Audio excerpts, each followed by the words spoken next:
Hello दोस्तों, स्वागत है आपका कृषि क्रांति के इस यूट्यूब चैनल पे। इस वीडियो में हम बात करने वाले हैं आईसीआर काउंसलिंग के स्टेप बाय स्टेप प्रोसीजर के बारे में।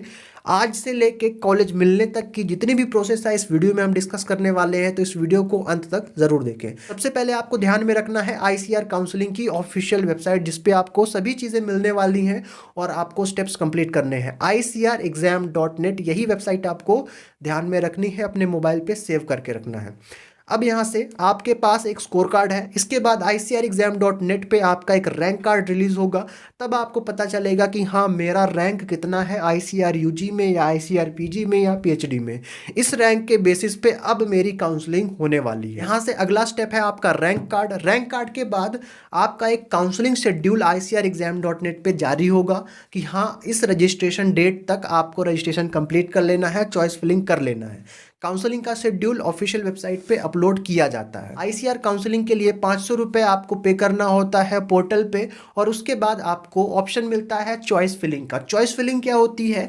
आपको एक प्रेफरेंस ऑर्डर सेट करना पड़ता है ऑल इंडिया में एग्रीकल्चरल यूनिवर्सिटीज़ का, या फिर जहां आप जाना चाहते हैं। मान लीजिए आप केवल 10 एग्रीकल्चरल यूनिवर्सिटीज़ में जाना चाहते हैं ऑल इंडिया के, तो वहां पे आपको एक प्रेफरेंस ऑर्डर में सेट करना होता है कि फर्स्ट नंबर मेरा प्रेफरेंस मान लीजिए NDRI है, सेकंड नंबर प्रेफरेंस मान लीजिए मेरा BHU है, थर्ड नंबर प्रेफरेंस मान लीजिए पंतनगर है। तो ऐसा करके आपको एक प्रेफरेंस ऑर्डर सेट करना होता है और वो पोर्टल पे आपको सेलेक्ट करना होता है। ठीक है, ये आपको टाइम मिलता है करीब 4 दिन का, कि 4 दिन के अंदर आपको चॉइस फिलिंग कंप्लीट करनी है। ये चॉइसेस आपको फर्स्ट राउंड, सेकेंड राउंड और थर्ड राउंड सभी राउंड्स तक काम में आएगी। आप किसी भी राउंड में डायरेक्टली एंट्री नहीं ले सकते हैं। आईसीआर एग्जाम की जब आप काउंसलिंग अटेंड कर रहे हैं तो केवल एक बार ही आपको रजिस्ट्रेशन और एक बार ही चॉइस फिलिंग का मौका दिया जाता है। इसके अलावा मॉपअप राउंड का जिक्र तो नहीं किया जाता है आईसीआर की काउंसलिंग में, काउंसलिंग ब्रोचर में, लेकिन आपका पिछले 2 सालों से मॉपअप राउंड भी कंडक्ट किया जाता है।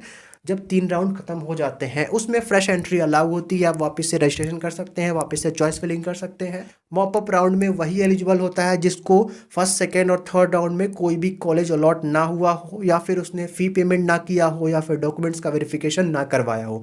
मॉपअप में वो स्टूडेंट्स एलिजिबल नहीं होते हैं जिन्होंने फर्स्ट, सेकेंड या थर्ड में कोई भी कॉलेज में एडमिशन ले लिया है, वो मॉपअप से बाहर हो जाते हैं।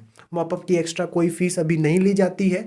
फ्यूचर में हम देखते हैं क्या इसमें चेंजेस किए जाएंगे। रजिस्ट्रेशन और चॉइस फिलिंग के बाद फर्स्ट राउंड का जब आपका अलॉटमेंट डेट होगा, उस डेट को पोर्टल पे आपको लॉगिन करना है और उस दिन आपको पता चल जाएगा कि कौन सी यूनिवर्सिटी आपको अलॉट की गई है आईसीआर के द्वारा। इसके बाद पोर्टल पे ही आपको डॉक्यूमेंट्स अपलोड करने का ऑप्शन मिल जाएगा।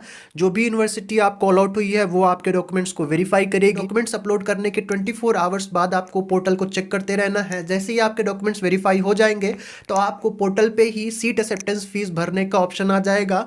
उसको आप पे करने के बाद अपग्रेड ले सकते हैं नेक्स्ट राउंड में जाने के लिए, या फिर आप उसी यूनिवर्सिटी में एडमिशन ले सकते हैं। अगर आप एडमिट पे क्लिक कर देंगे तो आपकी वो यूनिवर्सिटी फिक्स हो जाएगी।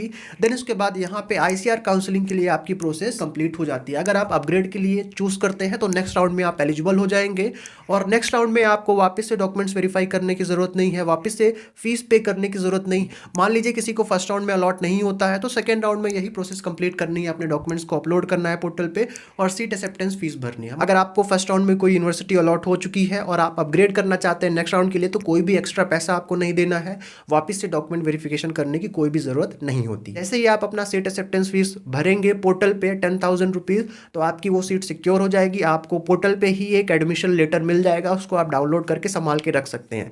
इसके बाद की जो प्रोसेस है वो यूनिवर्सिटी लेवल पे होती है। आईसीआर का काम एडमिशन लेटर के बाद खत्म हो जाता है। आपको यूनिवर्सिटी की वेबसाइट को विजिट करते रहना, जो भी आपको यूनिवर्सिटी अलॉट हुई है, या फिर अपने मेल को चेक करते रहना है, जो भी नोटिफिकेशन होगा वहां पे भेजा जाएगा। ऐसे स्टूडेंट्स जिनको फर्स्ट राउंड में यूनिवर्सिटी अलॉट नहीं हुई है उनके लिए कोई भी प्रोसेस नहीं है, वो डायरेक्टली एलिजिबल हो जाते हैं सेकेंड राउंड के लिए। जब भी आपका अलॉटमेंट रिलीज किया जाएगा, बस आपको उस दिन चेक कर लेना है कि मुझे अलॉटमेंट हुआ है किसी यूनिवर्सिटी का या फिर नहीं। कोई भी एक्स्ट्रा प्रोसेस नहीं है। अगर आपने अपग्रेड भी किया है फर्स्ट राउंड में तो आपको डायरेक्टली सेकेंड राउंड के अलॉटमेंट के दिन चेक कर लेना है कि मुझे कौन सा कॉलेज अलॉट हुआ है। ठीक है, इसी तरह से सेकंड राउंड में भी आप अपग्रेड कर सकते हैं, एडमिशन ले सकते हैं। थर्ड राउंड में अपग्रेड का ऑप्शन नहीं रहता, जो यूनिवर्सिटी आपको अलॉट हो जाएगी उसी में आपका फाइनल एडमिशन होने वाला है। आईसीआर काउंसलिंग से आपको एक यूनिवर्सिटी अलॉट की जाती है। इसके अंदर के कॉलेजेस कैसे अलॉट होते हैं उसको हम समझ लेते हैं। अगर आप देखेंगे JNKV में तो बहुत सारे कैंपस हैं, IGKV में देखेंगे तो बहुत सारे कैंपस हैं, परभनी में देखेंगे तो 8-10 कैंपस आपको मिल जाएंगे। इसी तरह से TNU में देखेंगे तो बहुत सारे आपको कैंपस मिल जाएंगे। अब अलग अलग यहाँ पे रूल यूनिवर्सिटीज़ फॉलो करती हैं। कुछ यूनिवर्सिटीज़ जैसे JNKV है तो फर्स्ट राउंड में जितने भी स्टूडेंट्स आए उनकी रैंकिंग प्रिपेयर कर देती है।